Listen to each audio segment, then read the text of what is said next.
Good Sunday morning. Here it goes again. Takes a minute. There we go. Brrr! 50 what? 56 degrees. The cold continues, but I'm not complaining. Good Sunday morning, everybody. It's a gorgeous day. I titled this one from I always grab things from the internet. It says, Love cannot suffer because it cannot attack. So, and in the end, there's another one, it just popped in my head. In the end, love always wins. There's so many people around me that are suffering. Holy, in their relationships. So much pain and suffering going around. It's crazy. And all this apparent work that Lori did in the past on learning what's really going on here in life. Just watching it, not being part of it is amazing. And then forgetting, because it seems so simple to not be part of it, but that ego, that part of us that believes it can do it wrong, or somebody else is doing it wrong. That's the Byron Katie taught us, whose business are you in when you're telling someone else how they should be living their life? It only hurts you, because everybody's doing exactly what they're supposed to be doing. I hate that word supposed to be, because it doesn't feel right. Meant to be doing, what's happening is happening. And then the thoughts about what's happening is what causes all the suffering in a human. But it doesn't have to. And I just have to keep remembering that nobody's being hurt here. The spirit, whatever you want to call yourself. I mean, you think you are those thoughts in your head, which you are not. So there's a happening. Just a happening. Something happens. And then there's all the thoughts about what happens every single Sunday. Then there's thoughts about what's happening. And when you leave, like, say, a party, a gathering, say Thanksgiving. Good morning, Cynthia. It was so good to see you here. I know we already said good morning, but doesn't hurt to say it again. Anyway, like Thanksgiving.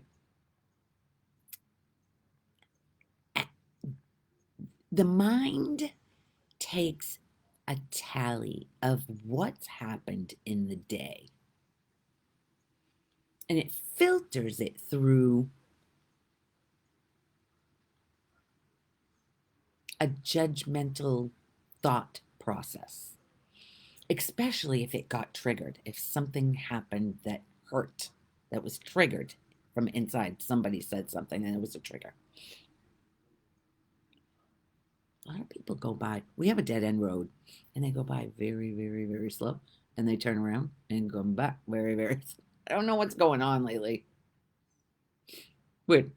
But see, there's a happening, and then there's thoughts about a happening. Perfect. It's perfect. Like something wrong. Boom. That's how simple and quick and easy it's the commentary, mental commentary goes on and on and on and on and on and on in there, but you don't have to be attached to it. It didn't take long for me to go, What the? Who the hell cares? This makes everything mean something. It doesn't have to mean anything. It just puts meaning to everything that's happening. And that is the dream. Because there's only now, the happening, and then there's thoughts. And it puts it into compartments of how it feels, how it's gonna feel. All of that, thoughts and feelings, are all imagination. It's all thought. It's not reality. Reality is the eternal now moment. No past, no future, now. So that thing, love cannot suffer because it cannot attack. That's from A Course in Miracles. It doesn't, there's, love doesn't attack. Most of the thoughts about someone else or something, it's attacking. And you can feel it. Whenever there's a judgment of somebody else, of how they did something that, whatever, it's an attack on you. Because that judgment is not going out there to the others. It's literally happening inside of your head, so to speak. Somebody just posted something that I got it. My friend Esther from Normandy. I mean Norway. Not Normandy, Norway. Her last name is Normando. So I said Normandy. Oh, Jesus. Okay. You can't change how people feel about you, so don't try. Just live your life and be happy, which I said, oh my God, I did comment, but it doesn't seem to. I said, absolutely. The way they feel about you is all on them. It's their attack thoughts. If they hate you, that hate is held in their body. It's just like taking poison, Cynthia, as Dr. Dyer would say, and expecting the other person to die. That's what Dr. Dyer used to say all the time. Taking poison, expecting the other person to die. Whenever we have, and it's automatic, those thoughts. Who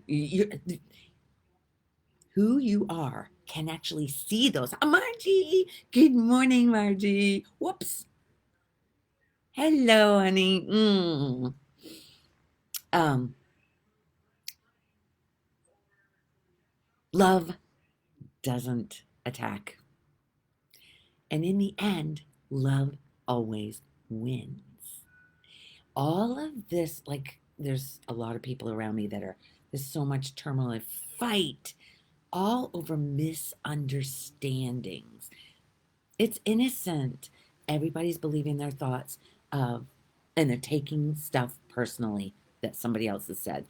The litmus test, I'm telling you, taking anything personally is your biggest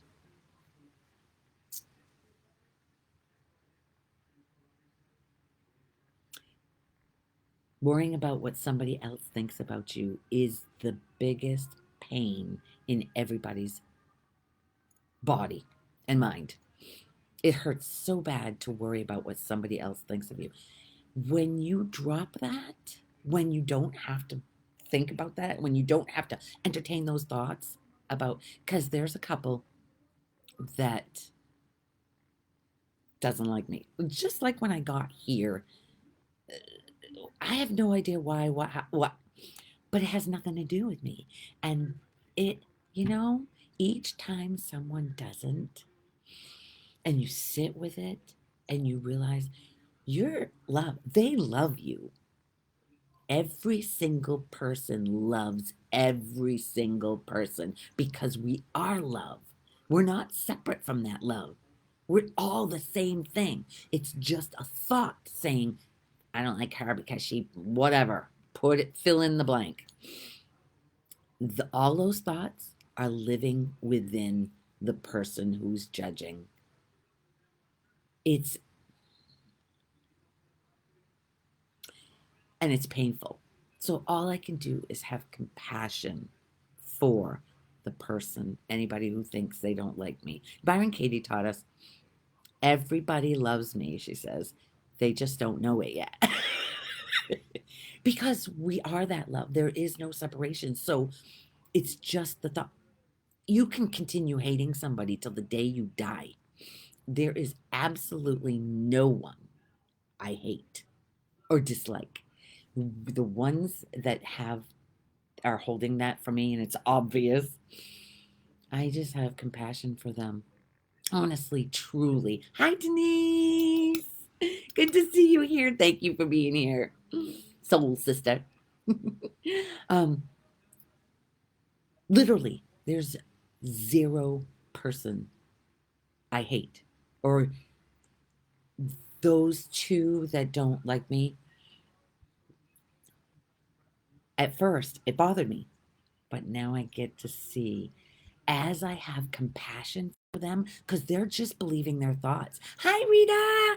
Good morning, honey. Oh my gosh, good to see you here.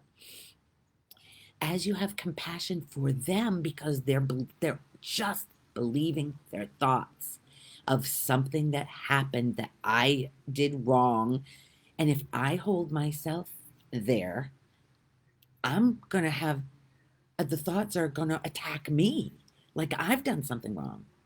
It's not possible. Nobody's doing anything wrong here. We are all trees. We are all branches on the tree of humanity. And I have some new people that have started to listen. So I wanted to do that visualization that is so powerful to get us to see what we really are. And some of the people, me neither, Lori. God, Denise, yay. Um, yeah, because when you hold contempt and anger and resentment for somebody else, that's living in here.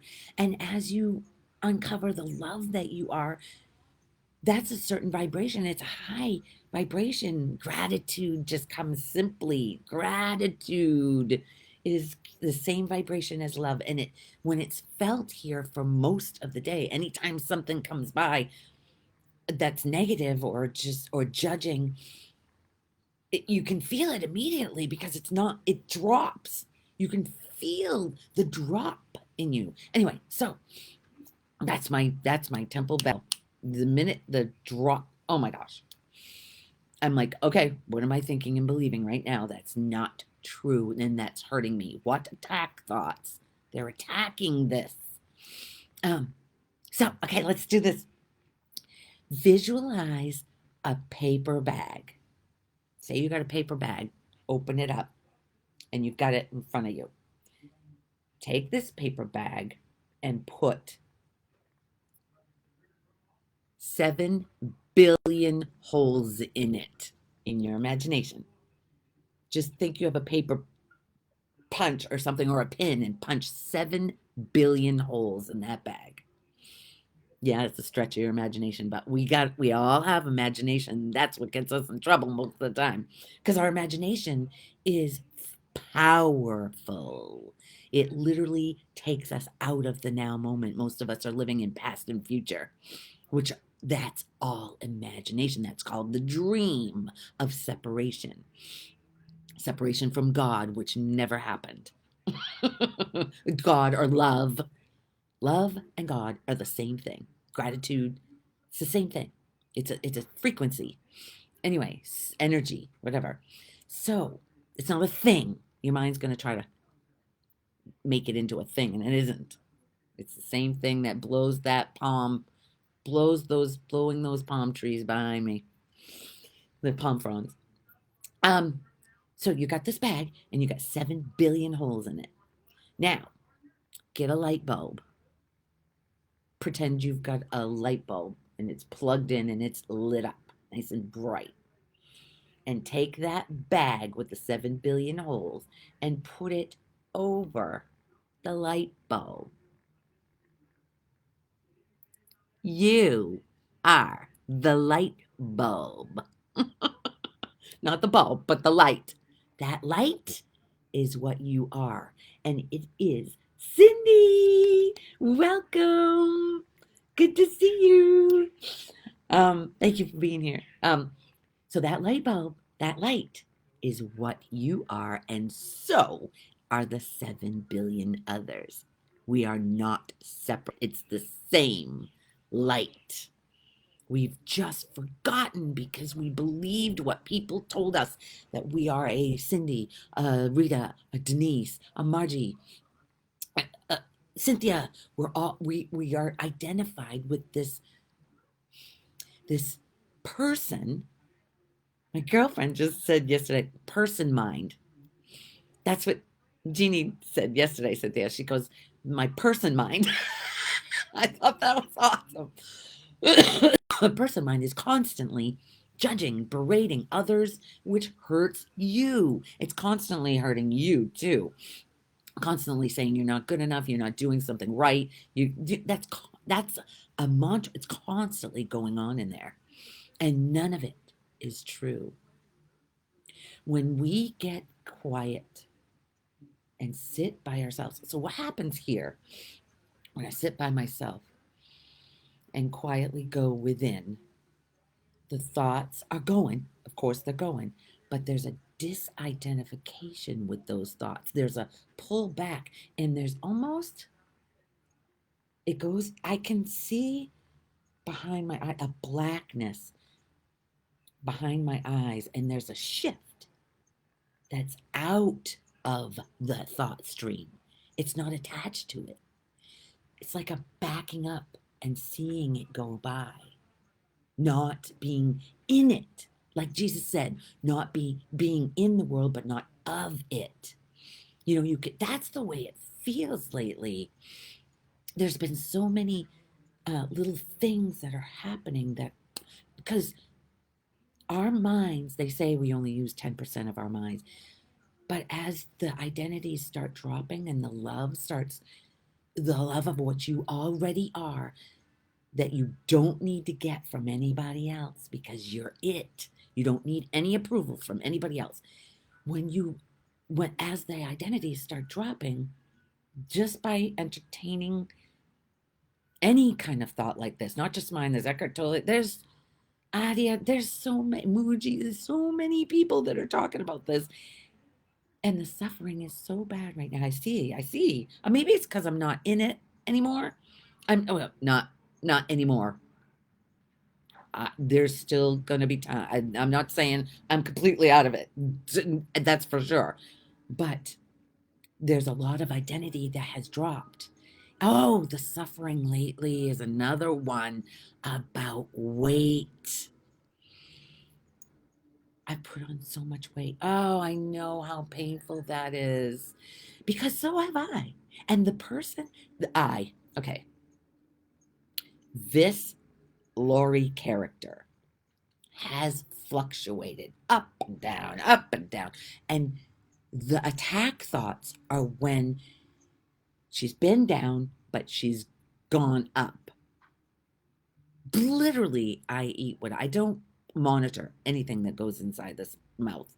Sometimes I'm heavier, sometimes it's just the way it's gone.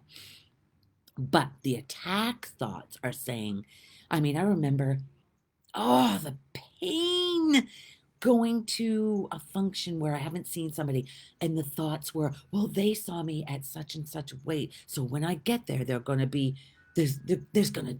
me, they're gonna see me, the judgment was already in here, telling me that I'm unworthy because there's more weight on this body. Really? What? As if it has to be a certain look to be worthy? That hurts. And your first clue that you're thinking and believing something that's a lie is your body hurts. The thought that I used to be such and such, that was 120 is an acceptable weight, but 130 is not. I haven't had a scale God, I got rid of it even in Maine. So it's been no less than 20 years I've had no scale. I don't, what? I saw that this mind identified with a number and it had to be that number. And if it wasn't, if it was less than, oh, if there was a little perk in the step. But if it was over, even by a pound, it was miserable. The thoughts attacking. Oh my God, I can't eat nothing. I can't eat nothing today. I gotta.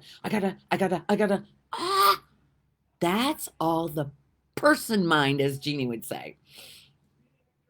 Painful, so painful.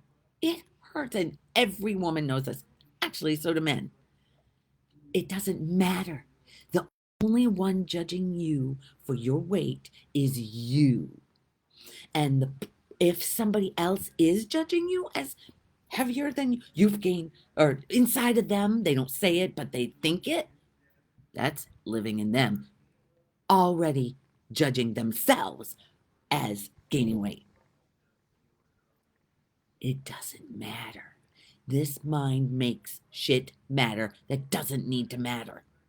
And that's attack thoughts, attacking this, which is so, this is your vehicle. Who the hell cares what it looks like? That when we are identified with this body, it's changing. In this dream, we collectively believe that we get old and wrinkled and we break down. This dream doesn't have to be that way. But we've collectively all believe that's what happens. That's why it's happening. Can you imagine if we all dreamt, we all believed the dream that this body does not decay? If we collectively believed it, that's the thing. You got to plant the seed though, because the mind already believes. That's how powerful our minds are. It already believes that we get old and we're going to die. The person mind. I know, Cynthia, that's Jeannie. Oh my God, I love it. So planting these seeds right now makes your mind go, hmm. First of all, it says that's blasphemy. You can't. Everybody gets old and dies. Because it's a belief. Everything you are believing is how your life is going. And when you have these beliefs, when somebody says something and it triggers a belief, that your mind is holding on to as solid and it won't even question it, that's a trigger. That's it, you can feel it inside. Oh, that's wrong. Not even entertaining it. What if all of this is going by how you're believing? Wouldn't you start questioning your beliefs and thoughts? Because beliefs are just thoughts thought over and over and over, because our brains are like computers. A baby doesn't know anything. It doesn't give a shit if it has a Buddha belly. You could call it fat till the day it, all day long, and it would. My grandson, he's almost a year and a half. If I said, "Look at that fat belly," he'd be laughing. He'd tickle that. He's got the most beautiful chubby cheeks. Oh my God! But these chubby cheeks are a no-no. Those attack thoughts. Anyway, so the baby doesn't believe it. So when, depending on how the parents are and the others, the conditioning we get as young, like a lot of us women, like my mother, constantly said it was all about my weight. It was about my boobs too. She compared me to my Aunt Frida, who had boobs up to here. And my father was all about women's boobs, and here I am with them. Anyway, so that became I needed to be, because if I went to a function, especially on my mom's side, it was all about weight.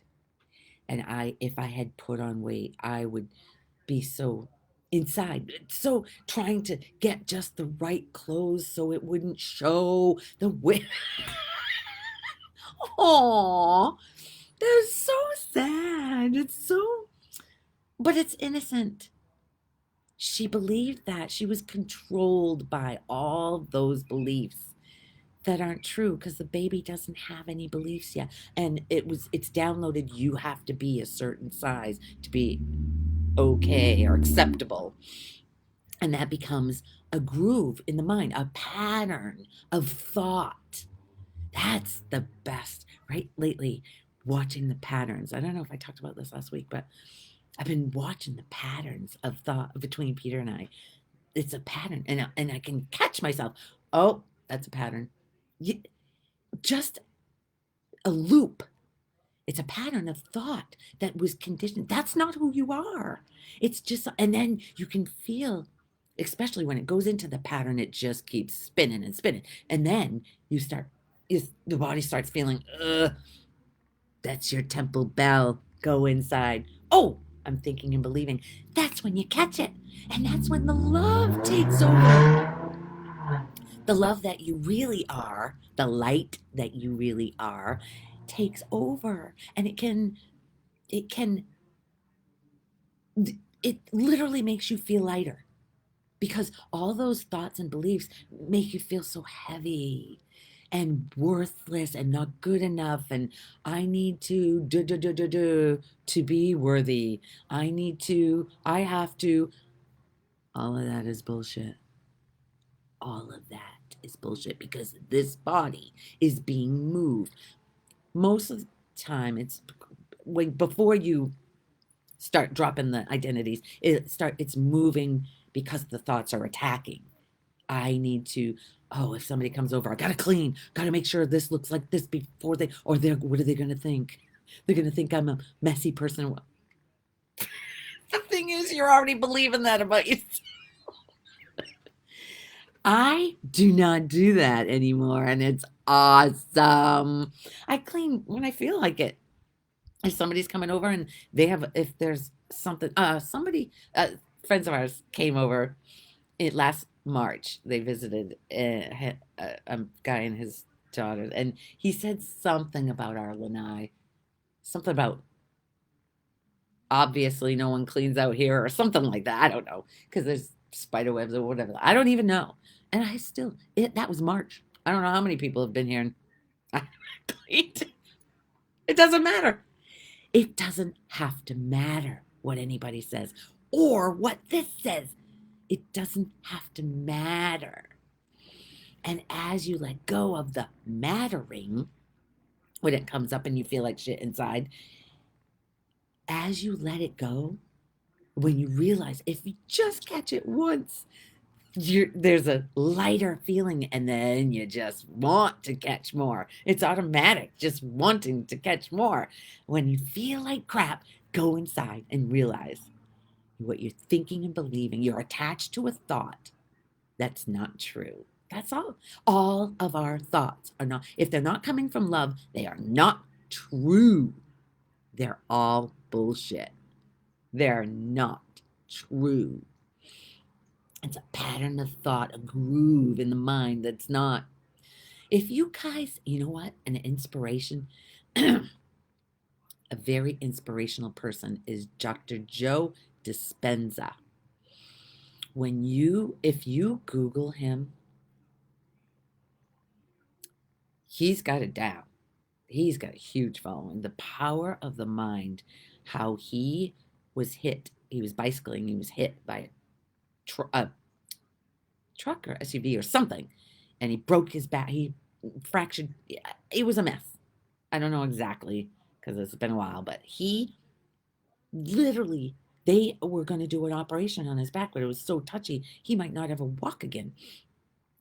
And he couldn't have the operation right away for some, I don't even remember why, but he had 6 weeks, I think, of being in a bed flat, and he healed his whole. He never had that operation. He healed it with his mind. Oh my God. I'm going to put him in here so you guys can, if you want to. Oops. Joe Dispenza. He's such a sweet, oh my God. He just, very kind. loving man, and he's very knowledgeable about the body and how it works or whatever. Um, mm,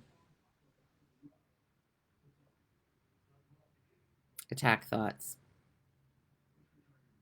What else did I want to say? There was something else. We went to see Wicked last night. Finally! We wanted to see it the day it came out, but we ended up yesterday finally seeing it.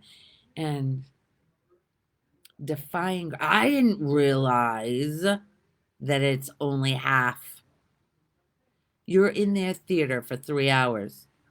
I think it's 2 hours and 40 minutes or something. But with the, you know, things before the what are those things before? Previews from coming shows. It's not, the other half isn't coming out for a year. You don't have to sit in a theater to watch Wicked for 6 hours. I'm like, what the hell? Anyway, very visually stimulating. That thing, they did an amazing, I just knew they would. But defying gravity. And when we have a handle on our emotions, there's so many powerful messages in Wicked. And the Wicked Witch was born green, and her dad didn't want her. Get rid of her. We don't want her. That's separation. Feeling like our parents didn't want us, didn't love us. That's what changed the whole trajectory of my life. Is at age 35 when I asked my parents why I didn't feel loved growing up. I understood why. Because they didn't know love either. And they died not knowing it. I mean, their person mind didn't know it. But when mom was on her deathbed the day before she died, she said, I lived Gloria's life, which is her name, not mine. I just read recently on something saying that's what 90% of people dying say. 95%, I think it said, say they didn't live their life. They lived from that. But you realize that when there's no more future, when you, when there's no more future, because you know this is the end, starts changing shit inside. But you can change the shit just by entertaining this message. And you're tired of suffering. You're tired of feeling like shit inside, or having relationships that are conflict instead of love.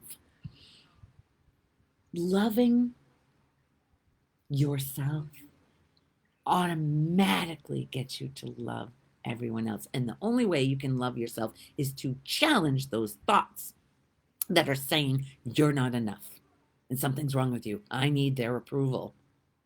As little kids, look at me, look at me. They need approval. Already at a young age, we already are looking for approval. And it just grows as we get older. That's why we have to, the things we feel, and I'm not saying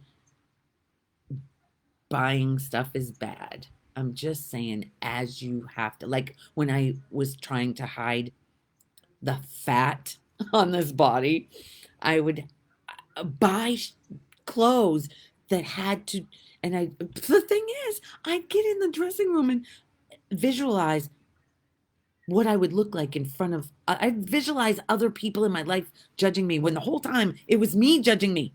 And it wasn't, and I'd be so disgusted with everything I put on. Oh, jeez. It was miserable.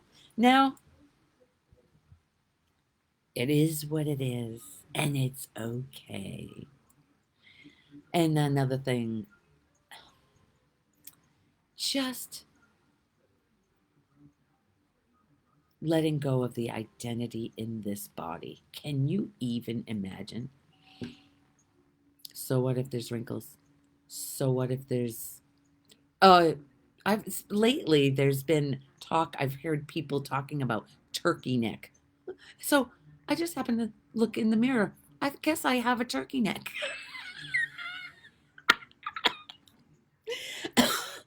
So obviously, it was in my subconscious mind.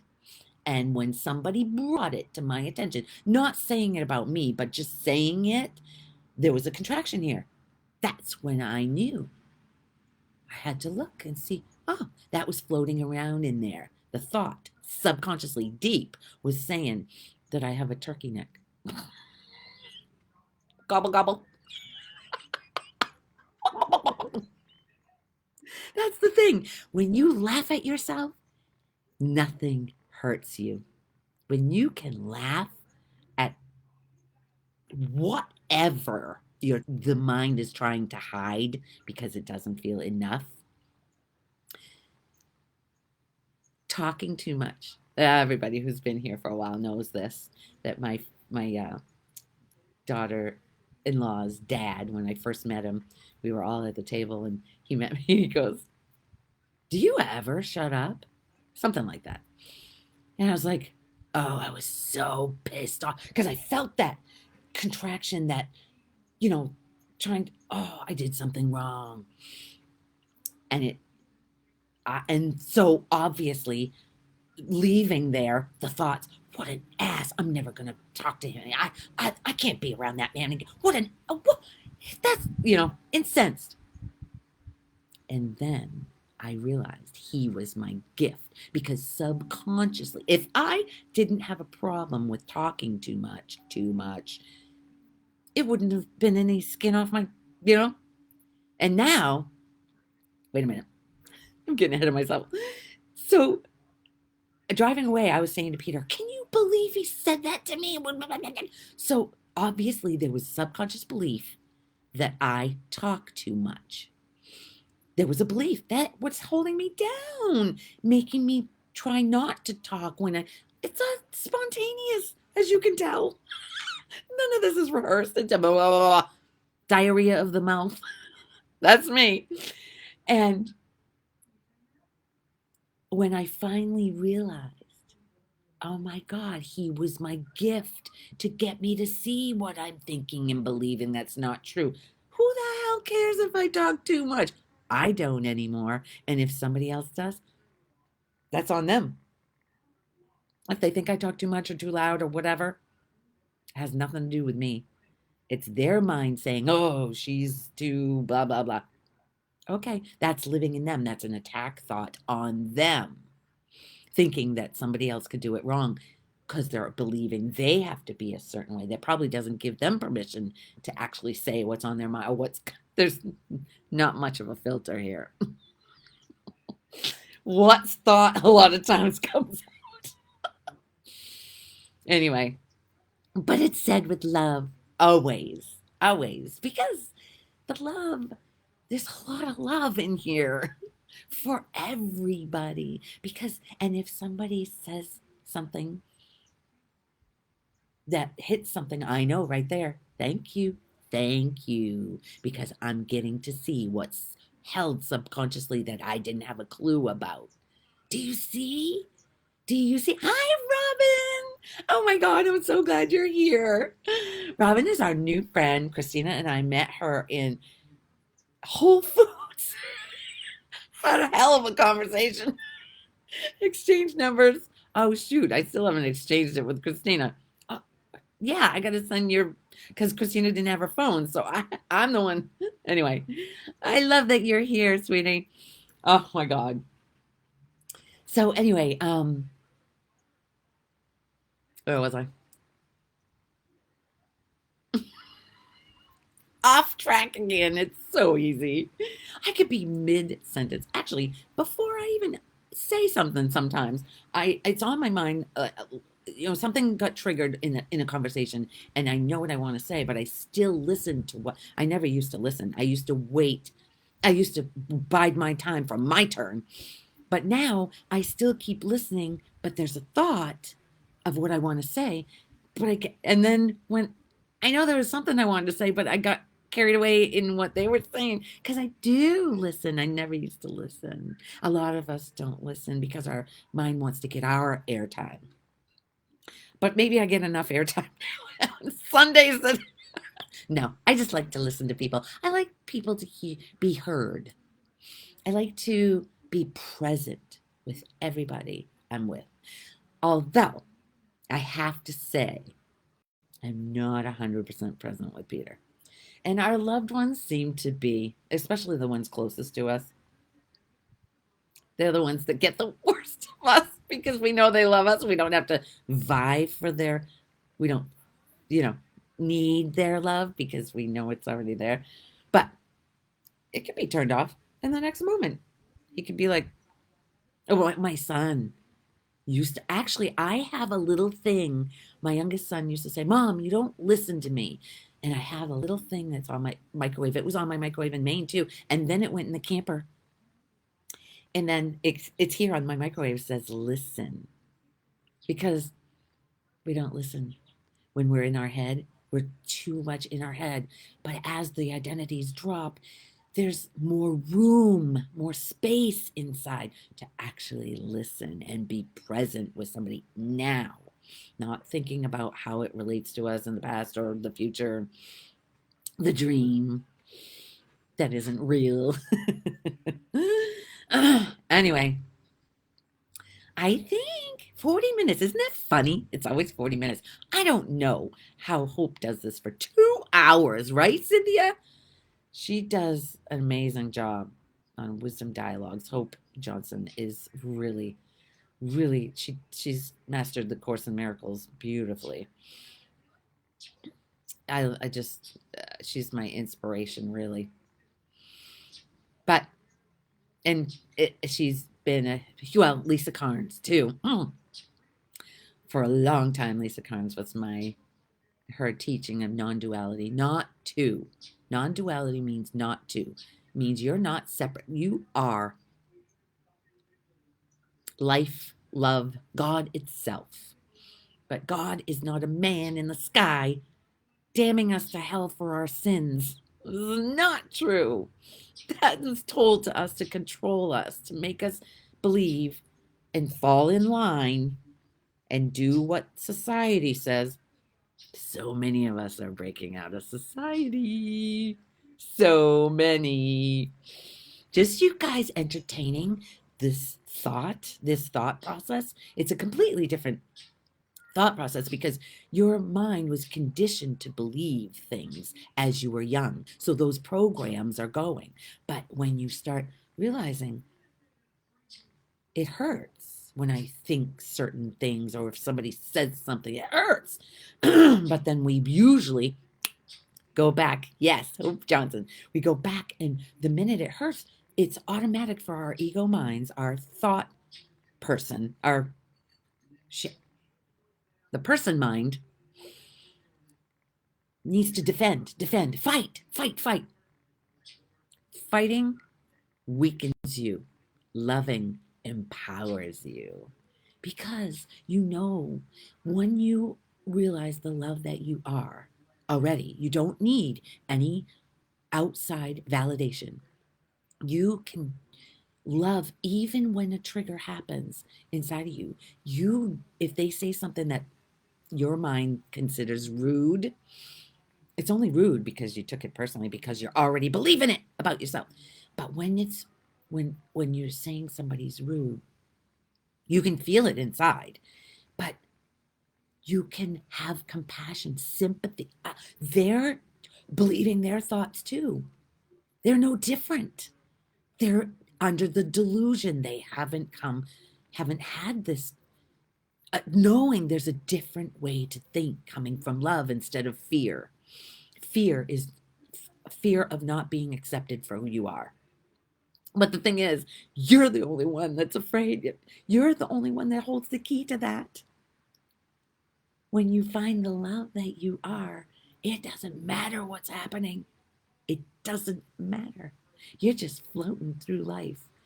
And there's still emotions happening here, there. I mean, it's still a human being, but it creates a space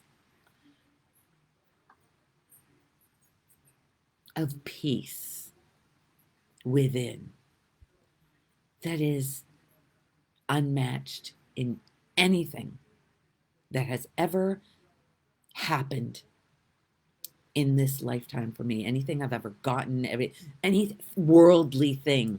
Oh my gosh, 45 minutes.